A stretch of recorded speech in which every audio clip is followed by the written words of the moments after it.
Good morning students. देखो जो last time जो टॉपिक कवर हो गए थे आपके chapter number 3 fibre to fabric, ठीक है, कौन कौन से कवर हो गए थे।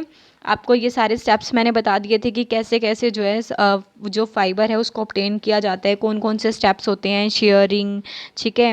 नेक्स्ट कौन सा था, स्कोरिंग, सॉर्टिंग, ये सारे स्टेप्स आपके लास्ट टाइम क्लियर हो गए थे, ठीक है। तो आज का जो टॉपिक है वो है सिल्क मोथ की लाइफ हिस्ट्री, कैसे जो है वो जो सिल्क फाइबर है वो ऑब्टेन्ड होता है, ठीक है। तो सबसे फर्स्ट आप देखोगे यहाँ पर कि कैसे जो है वो सिल्क फाइबर ऑब्टेन्ड होता है।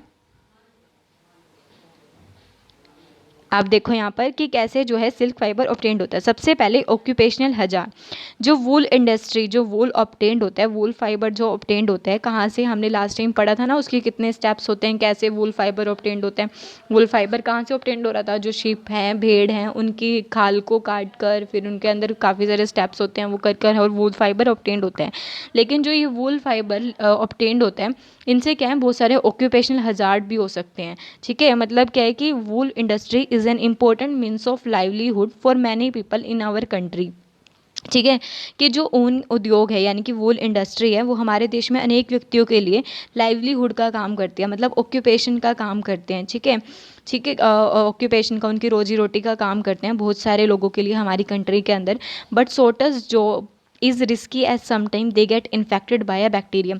जब वो क्या करते हैं, सॉर्टिंग करते हैं ना, कि अलग अलग टेक्सचर्स को वो सेपरेट करते हैं वूल के अंदर। सॉर्टिंग की जो आपको स्टेप बताया था जिसके अंदर वो करते हैं अलग अलग टेक्सचर्स को सेपरेट करते हैं। और कौन करता है, ये कारीगर करते हैं। तो जब वो कारीगर उनके अलग अलग टेक्सचर्स को सेपरेट कर रहे होते हैं जिसको सॉर्टिंग कहा जाता है, तो वो क्या होती है, उनके लिए वो सॉर्टिंग जॉब बहुत रिस्की होती है। क्यों होती है, क्योंकि वो कई बार जो है एक बैक्टीरिया से इन्फेक्ट हो जाते हैं जिसका नाम क्या है, एंथ्रेक्स, ठीक है। क्योंकि वो क्या हो जाता है, जब वो छटाई कर रहे होते हैं उस टाइम पर उनका जो छटाई करने वाला कार्य होता है वो क्या होता है, बहुत ज़्यादा जोखिम होता है। क्योंकि कभी कभी वे एंथ्रेक्स नामक यानी कि जो बैक्टीरिया हैं उससे क्या हो जाते हैं, वो इन्फेक्ट हो जाते हैं, संक्रमित हो जाते हैं, जो क्या कर सकते हैं फिर, which causes a fatal blood disease, जिससे उनको क्या हो जाती है, जिससे उन्हें क्या हो जाती है, फैटल यानी कि रक्त रोग हो जाता है, फैटल ब्लड डिसीज हो जाती है, जिसको सोटर डिसीज यानी कि सोटर बीमारी कहा जाता है। सच risk face by a worker in any industry, ये जो रिस्क है ये फेस करते हैं बहुत सारे जो वर्कर्स हैं इंडस्ट्री के अंदर, ठीक है। और इसी वजह से इसको ऑक्यूपेशनल हैजार्ड का नाम दिया गया है, यानी कि व्यावसायिक संकट का नाम दिया गया है। नेक्स्ट है आपका कि जो आपका नेक्स्ट टॉपिक है कि आपको अब आपको पता लग गया कि वूल फाइबर कैसे ऑब्टेन्ड होता है, ठीक है। अब नेक्स्ट है आपका कि जो सिल्क फाइबर होता है, आपने सिल्क फाइबर देखा होगा, तो सिल्क फाइबर कैसे ऑब्टेन्ड होता है। आपने देखा होगा कि सिल्क से आपकी मम्मी जो साड़ी पहनती है वो भी बनी होती है, आपकी फ्रॉक होती है सिल्क की, ठीक है। अब मम्मी से पूछना एक बार कि सिल्क फाइबर कौन सा है, कौन से हैं सिल्क फाइबर से बने हुए क्लॉथ्स, ठीक है। तो अलग अलग आपको देखने को मिलेंगे। तो ये जो सिल्क फाइबर है ये ऑब्टेन कहाँ से होता है, कहाँ से मिलता है आपको, तो देखो यहाँ पर अगर आप डिबेट करते हो, यहाँ पर क्या है कि अगर आप डिबेट करते हो किसमें, डिबेट अमंगेस्ट योर क्लासमेट्स, अपने क्लासमेट्स के साथ बैठकर, कि अगर whether it is fair on the part of humans to rear sheep and then chop off their getting, ये वूल के ऊपर है कि हम अगर आप आपस में बैठ के क्लासमेट से डिस्कशन करते हो कि क्यों हम भेड़ों को पालें और पालने के बाद हम उनकी स्किन को ही क्यों कट करें वूल ऑब्टेन करने के लिए, ठीक है। अब नेक्स्ट टॉपिक है आपका सिल्क फाइबर आपको कैसे ऑब्टेन्ड होता है, कौन से फाइबर से ऑब्टेन्ड होता है, इसकी सिल्क जो ये फाइबर बनता है वो कौन बनाते हैं, कौन से एनिमल्स इनको बनाते हैं, उनकी प्रॉपर जो है वो लाइफ साइकिल, ठीक है। तो आपको मैं लाइफ साइकिल पढ़ाऊंगी पूरी। तो सबसे पहले जो सिल्क फाइबर है वो कहाँ से ऑब्टेन्ड होता है, सिल्क फाइबर जो है वो एनिमल से ही ऑब्टेन्ड होता है, इसीलिए क्या होते हैं, इसको एनिमल फाइबर्स कहा जाता है, ठीक है। क्योंकि ये क्या है, ये एनिमल से मिलता है, तो इसी वजह से, क्योंकि क्या है, किसी एक इंसेक्ट से, कीड़े से मिल रहा है, वो भी क्या एनिमल है, इसी वजह से सिल्क फाइबर को एनिमल फाइबर कहा जाता है। सिल्क फाइबर क्या करते हैं, जो सिल्क वॉर्म है वो क्या करते हैं, सिल्क फाइबर को बनाते हैं। सिल्क वॉर्म यानी कि जो सिल्क वॉर्म्स होते हैं जिसको क्या कहा जाता है, रेशम के कीट, क्या करते हैं, सिल्क फाइबर को बनाने का काम करते हैं। इसी वजह से हम इन सिल्क वॉर्म को क्या करेंगे, पालते हैं, रियरिंग करते हैं। रियरिंग का मतलब क्या होता है, इनको पालना। हम सिल्क वॉर्म को पालते हैं जिससे कि हमें क्या मिलेंगी, हम ऑब्टेन कर सके सिल्क फाइबर को, ठीक है। क्योंकि हम यानी कि सिल्क वॉर्म को पाल रहे हैं, रियरिंग कर रहे हैं उनकी, ताकि हमें क्या मिल सके, सिल्क फाइबर ऑब्टेन हो सके, उसी को ही सेरीकल्चर कहा जाता है, ठीक है। तो सिल्क फाइबर क्या है, यहाँ पर जो सिल्क फाइबर होता है आर ऑल्सो एनिमल फाइबर, क्योंकि वो हमें कहाँ से मिलते हैं, एक इंसेक्ट से मिलते हैं, इसलिए वो क्या है, एनिमल फाइबर है। और यहाँ पर के जो सिल्क फॉर्म है वो क्या करते हैं, बुनते हैं किसको, यानी कि जो ये इंसेक्ट है सिल्क वॉर्म, वो सिल्क फाइबर को बुनने का काम करते हैं, बनाने का काम करते हैं। और हम इसीलिए इन हम इसीलिए इन सिल्क वॉर्म को क्या करते हैं, पालते हैं, रेयरिंग करते हैं, ताकि हमें क्या हो, ऑब्टेन हो सिल्क फाइबर। उसी को ही सेरीकल्चर कहा जाता है कि रेयरिंग ऑफ सिल्क वॉर्म, यानी कि हम पाल रहे हैं सिल्क वॉर्म को किस लिए, जिससे हमें क्या मिल सके, सिल्क फाइबर ऑब्टेन हो सके। और उसी प्रोसेस को क्या कहा जाता है, सेरीकल्चर कहा जाता है। क्या कहा जाता है, सेरीकल्चर। ठीक है। नेक्स्ट आपका कि अगर आप अपनी मदर से, अपने ग्रैंड मदर से अगर आप बात करते हो, तो उनसे उनकी साड़ीज़ जो हैं कि वो कौन से टाइप्स की वो साड़ीज़ पहनते हैं, जो वो साड़ीज़ पहनती हैं उन वो किससे मिलके बनी होती हैं, वो सब क्या होती है, सिल्क से मिलके बनी होती हैं।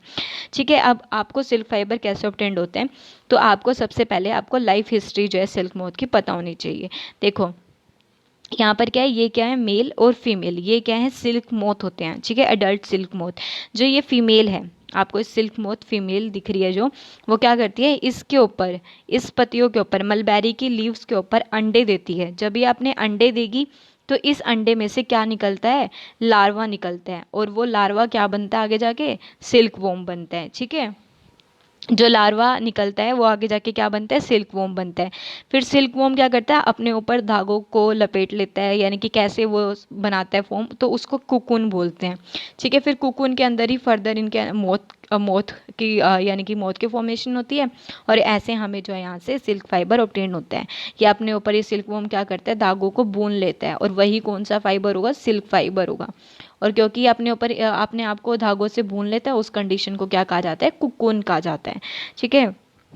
तो देखो अब लाइफ हिस्ट्री क्या होती है। सबसे पहले मैंने जो आपको बताया कि जो फीमेल है वो क्या करती है, फीमेल सिल्क मोथ, ठीक है, फीमेल है जो, वो क्या करेगी, वो अंडे देती है। किसके ऊपर देती है, मलबेरी की लीव्स के ऊपर, जहाँ से अंडा क्या करता है, जहाँ से क्या होगा कि अंडे में से क्या निकलता है, लार्वा निकलता है, विच हैच लार्वा। उस अंडे में से क्या निकलेगा, अंडे में से, एग में से क्या निकलता है, लार्वा निकलता है, लार्वा, जिसे क्या कहा जाता है, सिल्क वॉर्म। ठीक है। जो भी इसने फीमेल ने अंडे दिए, उस अंडे में से क्या निकलते हैं, जैसे बेबीज़ निकलते हैं ना, वैसे ही इसके बेबीज़ निकले, जिसको क्या कहा जाएगा, सिल्क वॉर्म कहा जाता है। ठीक है। इस सिल्क वॉर्म कहा जाता है। जो ये फीमेल है, इस फीमेल ने जब अंडे दिए, उसके अंडे में से जो निकला वो क्या है, यहाँ पर कैटरपिलर और सिल्क वॉर्म। ठीक है। इसके जो बेबीज निकले, इसको क्या कहा जाता है, सिल्क वॉर्म कहा जाता है। फिर जैसे जैसे ये सिल्क वॉर्म ग्रो करते हैं, ठीक है, तो ये क्या हो जाते हैं, सिल्क वॉर्म ग्रो करते हैं, अपनी नेक्स्ट स्टेज पे जाते हैं, तो उसे क्या कहा जाता है, प्यूपा कहा जाता है।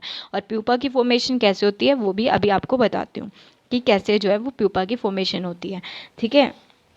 देखो अब ये सबसे पहले क्या करते हैं कि इनके अंदर जब भी ये क्या करते हैं, अपने आसपास, आपको ये देखने को मिल रहा है ना सिल्क वॉर्म, ये अपने आसपास क्या करेंगे, धागों को बुनना स्टार्ट कर देते हैं, यानी कि जाल बुन लेते हैं ये अपने आसपास ऐसे करके।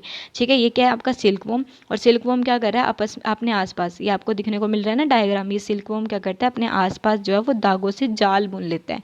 ठीक है। ऐसा क्यों करता है, वो जाल क्यों बुनता है, ताकि इस जो ये जाल है वो इसको एक ही जगह पर बनाए रखे, एक ही पोजीशन पर बनाए रखे। ठीक है।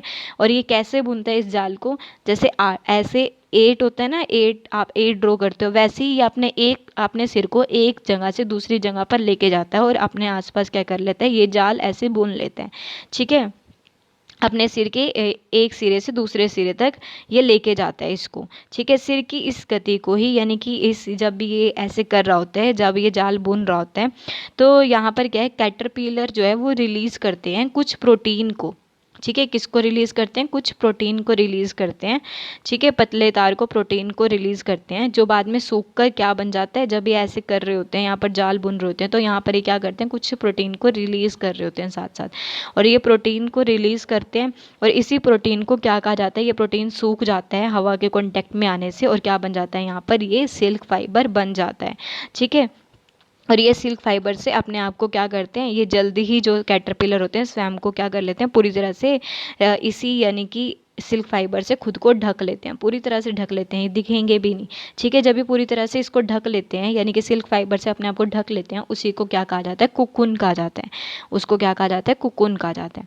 अब देखो कैसे, सबसे पहले क्या है यहाँ पर कि जो फीमेल है वो क्या करती है, फीमेल सिल्क मोथ अंडे देती है। कहाँ पर देती है अंडे, यानी कि जो भी मलबेरी की लीव्स होगी, पत्तियाँ होगी, उसके ऊपर अंडे देगी। फिर उस अंडे में से जो उसके बेबी निकलते हैं, जिसको लार्वा कहा जाता है, ठीक है, वो कौन से होंगे, जिसे क्या कहेंगे, सिल्क वोम, ठीक है। उसके बेबीज़ को क्या कहा जाता है, सिल्क वोम कहा जाता है। जब भी ये ग्रो करते हैं सिल्क वोम, तो फिर वो क्या होंगे, जब उनका साइज़ ग्रो करेगा तो कैटरपिलर जो है वो अपनी लाइफ के नेक्स्ट स्टेज में जाते हैं, जिसको क्या कहा जाता है, प्यूपा, ठीक है। सबसे पहले वो क्या करते हैं, it first weaves a net to hold itself. सबसे पहले वो क्या करते हैं, अपनी तरफ एक जाल बुन लेते हैं, जो जाल क्या करेगा, उनको होल्ड करके रखेगा उनकी पोजीशन पर, ठीक है।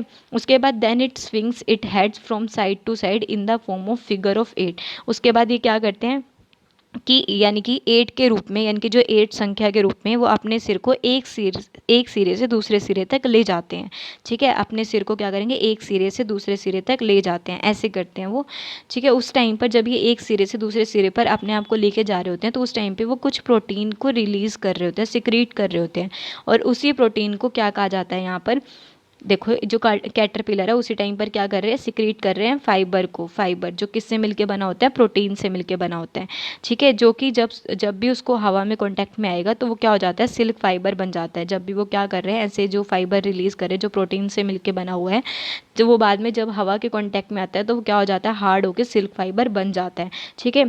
थोड़े टाइम बाद जो यही कैटरपिलर है या फिर जो ये जिसको सिल्क वॉर्म कहा गया है, वो अपने आप को पूरी तरह से, ये जो सिल्क वॉर्म है, ठीक है, अपने आप को पूरी तरह से सिल्क फाइबर से ढक लेते हैं। जब ये पूरी तरह से अपने आप को सिल्क फाइबर से ढक लेंगे तो उस कंडीशन को क्या कहा जाता है, कुकून कहा जाता है, ठीक है। और उसी टाइम पर ही ये जो लार्वा से कन्वर्ट होते हैं किसके अंदर, प्यूपा के अंदर। इसी टाइम पर ये ग्रो कर रहे हैं और प्यूपा के अंदर चेंज होते हैं, ठीक है। उसी टाइम पर ये क्या होते हैं, प्यूपा बनते हैं। और इसी कवरिंग को क्या कहा जाता है, जब ये अपने आप को सिल्क फाइबर से पूरी तरह से ढक लेते हैं, उसको क्या कहा जाता है, कुकून कहा जाता है। उसके बाद है नेक्स्ट आपका the further development of pupa into the moth. फिर फर्दर जो है डेवलपमेंट होती है प्यूपा की इनटू द मोथ। सबसे पहले क्या, एग में से लार्वा निकला, ठीक है। लार्वा को क्या कहा गया, सिल्क वॉर्म कहा गया, ठीक है। उसके बाद है नेक्स्ट आपका, इसको सिल्क वॉर्म कहा गया लार्वा को। फिर नेक्स्ट है आपका कि जो सिल्क वॉर्म, लार्वा को क्या कहा गया, यहाँ पर सिल्क वॉर्म कहा गया है। फिर सिल्क वॉर्म में से सिल्क वॉर्म क्या करते हैं, जब ग्रो करते हैं तो वो क्या बन जाते हैं, प्यूपा बन जाते हैं। उनके ऊपर सिल्क किसकी कवरिंग होती है, सिल्क फाइबर की, जिसको कुकून कहा जाता है। फिर प्यूपा से फर्दर मोटिफिकेशन होती है तो ये क्या बनते हैं, मोथ बन जाते हैं, ठीक है। क्या बन जाते हैं, मोथ बन जाते हैं। अब देखो नेक्स्ट आपका कि जो फर्दर डेवलपमेंट होती है यहाँ पर, कि further development of pupa into the moth continue inside the cocoon. और ये फर्दर जो डेवलपमेंट होती है वो भी उनके कुकून के अंदर ही होती है, जब वो धागों के नीचे दबे होते हैं उसी टाइम पर फर्दर इनकी डेवलपमेंट होती है। उसके बाद नेक्स्ट आपका कि जो सिल्क फाइबर है वो किस लिए यूज़ किया जाता है, वो सिल्क क्लॉथ को वीविंग करने के लिए, बुनने के लिए किया जाता है, ठीक है। उसके बाद can you imagine that the soft silk yarn is as strong as comparable to the thread of steel. यानी कि ये जो रेशम का धागा है, यानी कि ये जो सिल्क फाइबर है वो क्या होते हैं, स्टील के तार की तरह, जो स्टील की तारें देखी होंगी ना आपने, स्टील की तारें, उतना मजबूत होता है ये। उसके बाद जो सिल्क यार्न है, यानी कि ये जो सिल्क यार्न या सिल्क थ्रेड है वो कहाँ से मिलता है, हमें कहाँ से मिल रहा है, सिल्क मोथ ने जो अपने आप पर कवरिंग कर ली थी ना सिल्क फाइबर को, जिसको हमने क्या कहा था, कुकून कहा था, तो ये हमें कहाँ से मिल रहा है, सिल्क मोथ के कुकून से मिलता है, ठीक है। तो there is a variety of silk moth, जो यहाँ पर क्या होती है, बहुत सारी वैरायटी में आपको ये सिल्क मोथ मिलेंगी देखने को, female silk moth which look very different from one another, जो एक दूसरे से अलग अलग दिखती है। जैसे कि आप और आपके फ्रेंड्स अलग अलग दिखते हो ना एक दूसरे से, तो वैसे ही ये सिल्क मोथ्स होती हैं, वो भी बहुत सारी वैरायटी की होती है, एक दूसरे से अलग अलग दिखती है। और इनसे जो सिल्क यार्न मिलता है, धागा मिलता है, उनका टेक्सचर भी अलग अलग होता है, कोर किसी का रफ होगा, स्मूथ होगा, शाइनी होगा, ठीक है।